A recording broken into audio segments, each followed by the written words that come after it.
2026-এর বিধানসভা নির্বাচন ইতিমধ্যে শুরু হয়ে গেছে।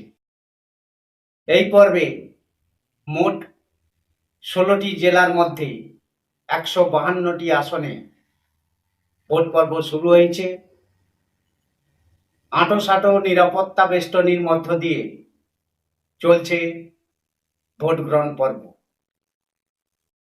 জনতা বলছে চ্যানেলের আজকের পর্বে আমরা আপনাদের সামনে তুলে ধরব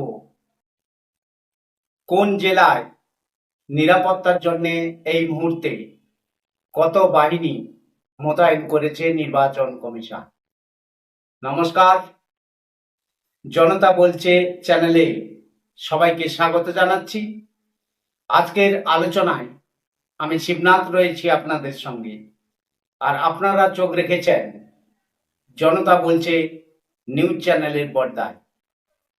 আমাদের এই ছোট্ট চ্যানেলটি আপনারা অবশ্যই সাবস্ক্রাইব করে প্রতিবেদনটির সঙ্গে প্রথম থেকে শেষ পর্যন্ত থাকুন, আর প্রতিবেদনটি অবশ্যই লাইক, শেয়ার, কমেন্ট করতে একদম ভুলবেন না। চলুন আজকের এই গুরুত্বপূর্ণ প্রতিবেদন থেকে আমরা জেনে নিই এই মুহূর্তে যখন আমাদের পশ্চিমবঙ্গের বিধানসভা নির্বাচনে ভোট গ্রহণ পর্ব চলছে, সেই সময় কোন জেলায় নির্বাচন কমিশন কত কেন্দ্রীয় বাহিনী মোতায়েন করেছে।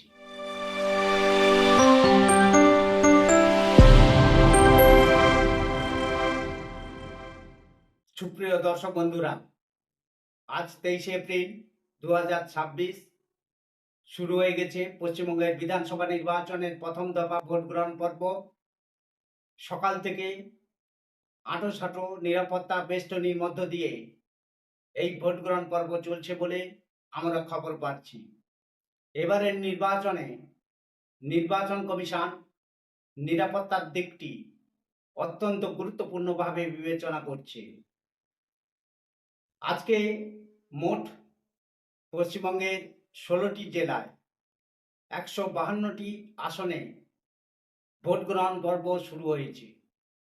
উত্তরবঙ্গ এবং দক্ষিণবঙ্গের কিছু জেলা মিলে মোট 16টি জেলায় এই 152টি আসনে চলছে এখন ভোট গ্রহণ পর্ব।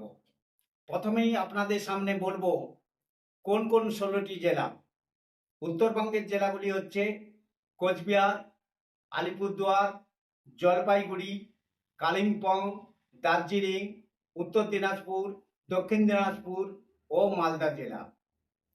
আর দক্ষিণবঙ্গের যে জেলাগুলি সেগুলি হচ্ছে মুর্শিদাবাদ, বীরভূম, পশ্চিম বর্ধমান, পুরুলিয়া, বাঁকুড়া, ঝাড়গ্রাম, পশ্চিম মেদিনীপুর এবং পূর্ব মেদিনীপুর। এই 16টি জেলার মধ্যে 152টি আসন রয়েছে।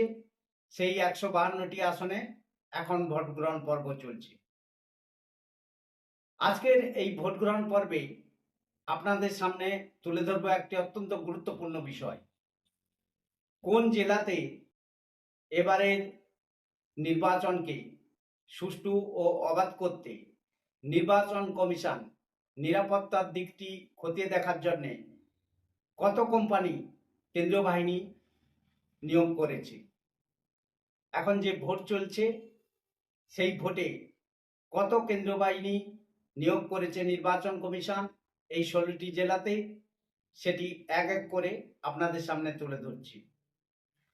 কমিশনের পদেয় তথ্য অনুযায়ী প্রথম দফার ভোট গ্রহণ পর্বে মোট 2407 কোম্পানি কেন্দ্রীয় বাহিনীকে মোতায়েন করা হয়েছে। রাজ্যের 16টি জেলার মধ্যে ছড়িয়ে থাকা ওই 152টি বিধানসভা কেন্দ্রে কমিশনের তথ্য অনুযায়ী প্রথম দফার ভোটে সবচেয়ে বেশি কেন্দ্রীয় বাহিনী মোতায়েন করা হয়েছে মুর্শিদাবাদ জেলায়। মোট 316 কোম্পানি কেন্দ্রীয় বাহিনী থাকছে এই জেলাতে। এর মধ্যে মুর্শিদাবাদ পুলিশ জেলাতে থাকছে 240 কোম্পানি কেন্দ্রীয় বাহিনী, আর বাকি 76 কোম্পানি কেন্দ্রীয় বাহিনী মোতায়েন হবে জঙ্গিপুর পুলিশ জেলাতে। এরপরেই সব থেকে বেশি কেন্দ্র বাহিনী থাকছে পূর্ব মেদিনীপুর জেলাতে। সেখানে থাকছে 273 কোম্পানি কেন্দ্রীয় বাহিনী। পশ্চিম মেদিনীপুর জেলাতে থাকছে 271 কোম্পানি কেন্দ্রীয় বাহিনী। এরপরেই থাকছে বাঁকুড়া জেলা, সেখানে থাকবে 193 কোম্পানি কেন্দ্রীয় বাহিনী। বীরভূম জেলাতে মোতায়েন করা হয়েছে 176 কোম্পানি কেন্দ্রীয় বাহিনী। 172 কোম্পানি কেন্দ্রীয় বাহিনী থাকবে মালদা জেলাতে। এছাড়া পুরুলিয়ায় থাকছে 151 কোম্পানি, কোচবিহারে থাকছে 146 কোম্পানি, দক্ষিণ দিনাজপুরে থাকছে 80 কোম্পানি, ঝাড়গ্রামে আছে 74 কোম্পানি, দার্জিলিংয়ে 61 কোম্পানি, কালিম্পংয়ে 21 কোম্পানি, জলপাইগুড়িতে 92 কোম্পানি এবং আলিপুর দুয়ারে 77 কোম্পানি কেন্দ্রীয় বাহিনী মোতায়েন করা হয়েছে। মুর্শিদাবাদের মতো উত্তর দিনাজপুরকেও পুলিশ জেলা হিসেবে দুভাগে ভাগ করেছে কমিশন।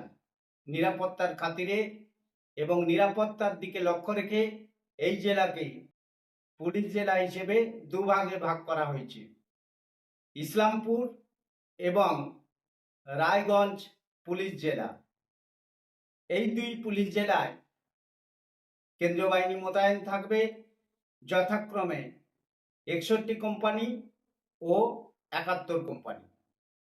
উত্তর দিনাজপুরে সব মিলিয়ে মোট 132 কোম্পানি কেন্দ্রীয় বাহিনী থাকছে।